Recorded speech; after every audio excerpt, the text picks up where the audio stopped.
नमस्कार. महाभारताचा एक महान योद्धा अर्जुन. आपण त्याला अनेक नावांनी ओळखतो नाही का, पण त्याच्या प्रत्येक नावामागे एक खास ओळख, एक वेगळीच गोष्ट दडलेली आहे. चला तर मग आज आपण अर्जुनाच्या याच नावांचा आणि त्यामागच्या रहस्यांचा एक मस्त प्रवास करूया. आपल्यापैकी बहुतेकांना अर्जुन म्हटलं की आठवतं ते नाव म्हणजे पार्थ, बरोबर ना? पण तुम्हाला ऐकून आश्चर्य वाटेल की अर्जुनाची 10हून अधिक नावं होती. हो, खरंच. आणि प्रत्येक नाव म्हणजे नुसता एक शब्द नाहीये, तर त्याच्या शौर्याची, त्याच्या स्वभावाची आणि त्याच्या दैवी ताकदीची एक संपूर्ण गोष्टच आहे. म्हणजे बघा, ही फक्त नावं नाही आहेत. ही तर अर्जुनाच्या आयुष्यातल्या महत्त्वाच्या टप्प्यांची, त्याच्या पराक्रमाची आणि त्याच्या कॅरेक्टरची ओळखपत्रच आहेत असं समजा. प्रत्येक नावासोबत आपण त्याच्या आयुष्यातले एक नवं इंटरेस्टिंग पान उलगडणार आहोत. चला, सगळ्यात आधी आपण त्या नावांबद्दल बोलूया जी अर्जुनाच्या पराक्रमाची आणि त्याच्या अफाट सामर्थ्याची साक्ष देतात. ही ती नावं आहेत जी त्यानं रणांगणावर स्वतःच्या शौर्याच्या जोरावर कमावली होती. तर पहिलं नाव आहे धनंजय. याचा अर्थ होतो धनाचा विजेता. आता प्रश्न पडतो की एवढा मोठा योद्धा संपत्ती का बरं जिंकत होता? याच्या मागे एक खूप मोठी कथा आहे. गोष्ट अशी आहे की जेव्हा पांडवांना राजसूय यज्ञ करायचा होता तेव्हा त्यासाठी प्रचंड संपत्तीची गरज होती. मग अर्जुनानं दिग्विजय यात्रा सुरू केली. एकामागोमाग एक राज्य जिंकली आणि खूप सारी संपत्ती गोळा केली.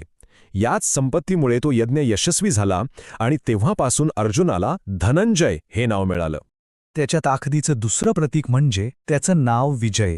आता नावावरूनच कळतंय तो एक असा अजिंक्य योद्धा होता ज्याला पराभव म्हणजे काय हे माहीतच नव्हतं.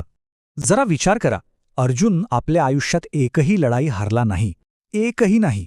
इतकंच नाही तर खुद्द भगवान शंकरांनी सुद्धा त्याची परीक्षा घेतली होती आणि ते त्याच्या पराक्रमानं इतके प्रसन्न झाले की त्यांनी त्याला आपलं सगळ्यात शक्तिशाली अस्त्र पाशुपतास्त्र भेट म्हणून दिलं. म्हणूनच तो विजय म्हणून ओळखला जाऊ लागला, म्हणजे अजिंक्य.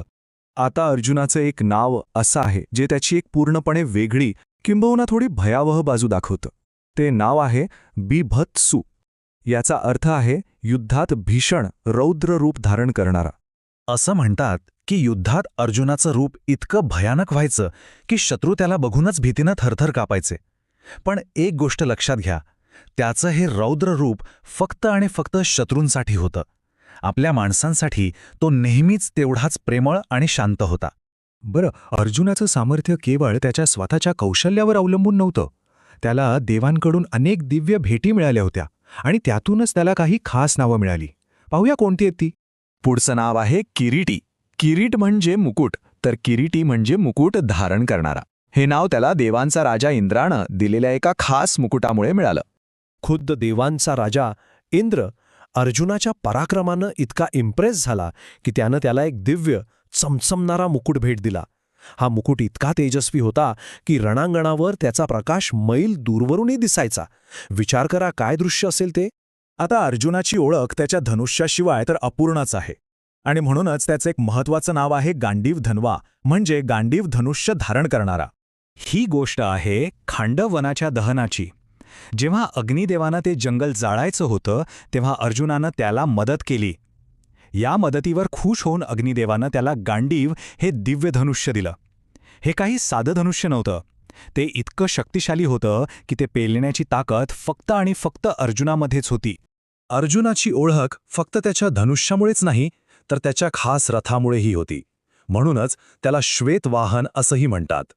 श्वेत म्हणजे पांढरं आणि वाहन म्हणजे रथ. सोप्या शब्दात पांढऱ्या घोड्यांच्या रथाचा स्वामी. त्याच्या रथाला जोडलेले ते पांढरे शुभ्र घोडे साधेसुधे नव्हते. ते थेट चंद्रदेवानं दिलेली एक दिव्य भेट होती. हे घोडे रणांगणावर अक्षरशः वाऱ्याच्या वेगाने धावायचे. शत्रूंसाठी हे दृश्य एखाद्या वादळासारखं असेल, नाही का? ठीक आहे, आता आपण त्या नावांकडे वळूया जी अर्जुनाची युनिक स्किल्स आणि त्याच्या शक्तिशाली मित्रांची ओळख करून देतात. सव्यसाची हे नाव अर्जुनाच्या धनुर्विद्येतील एका अविश्वसनीय कौशल्याचं प्रतीक आहे. त्याचा अर्थ काय होतो माहितीये? जो दोन्ही हातांनी अगदी सारख्याच ताकदीने बाण चालू शकतो. आता बघा, सामान्य धनुर्धर फक्त एकाच आपल्या डॉमिनंट हँडनी बाण चालवतात, पण अर्जुन तो दोन्ही हातांनी तितक्याच वेगाने आणि तितक्याच अचूकतेने बाण चालवू शकत होता. हे एक प्रचंड दुर्मिळ आणि धोकादायक कौशल्य होतं. कपिध्वज म्हणजे ज्याच्या ध्वजावर कपी म्हणजेच हनुमानाचं चिन्ह आहे. हे नाव रामायण आणि महाभारत या 2 महान महाकाव्यांना एकत्र जोडतं. हे घडलं भगवान श्रीकृष्णाच्या सांगण्यावरून. खुद्द सामर्थ्याचे प्रतीक असलेले हनुमानजी अर्जुनाच्या रथाच्या ध्वजावर विराजमान झाले. हे फक्त शक्तीचं प्रतीक नव्हतं, तर विजयाच्या आशीर्वादाचं आणि एका अशा संरक्षणाचं प्रतीक होतं जे कोणीही भेदू शकत नव्हतं. इतके सगळे पराक्रम आणि दैवी देणग्या पाहिल्यानंतर चला आता आपण अर्जुनाच्या त्या नावांकडे वळूया जी त्याच्या मुळाशी म्हणजे त्याच्या जन्माशी आणि कुटुंबाशी जोडलेली आहेत. आणि हो, पार्थ हे अर्जुनाचं सगळ्यात प्रसिद्ध नाव. याचा सरळ आणि सोपा अर्थ आहे पृथाचा पुत्र. पृथा हे दुसरं कुणाचं नाही तर त्याच्या आईचं म्हणजेच कुंतीचं नाव होतं. आणि आपल्या यादीतलं शेवटचं नाव आहे फाल्गुन. हे नाव थेट त्याच्या जन्माच्या वेळेला सूचित करतं. अर्जुनाचा जन्म फाल्गुनी नक्षत्रावर झाला होता आणि म्हणूनच त्याला फाल्गुन या नावानेही ओळखलं जातं. तर ही होती अर्जुनाची 10 खास नावं. धनंजय, विजय, बिभत्सु, किरीटी, गांडीव धन्वा, श्वेतवाहन, सव्यसाची, कपिध्वज, पार्थ आणि फाल्गुन. पाहिलं, प्रत्येक नाव त्याच्या आयुष्यातला एक वेगळाच अध्याय सांगतं.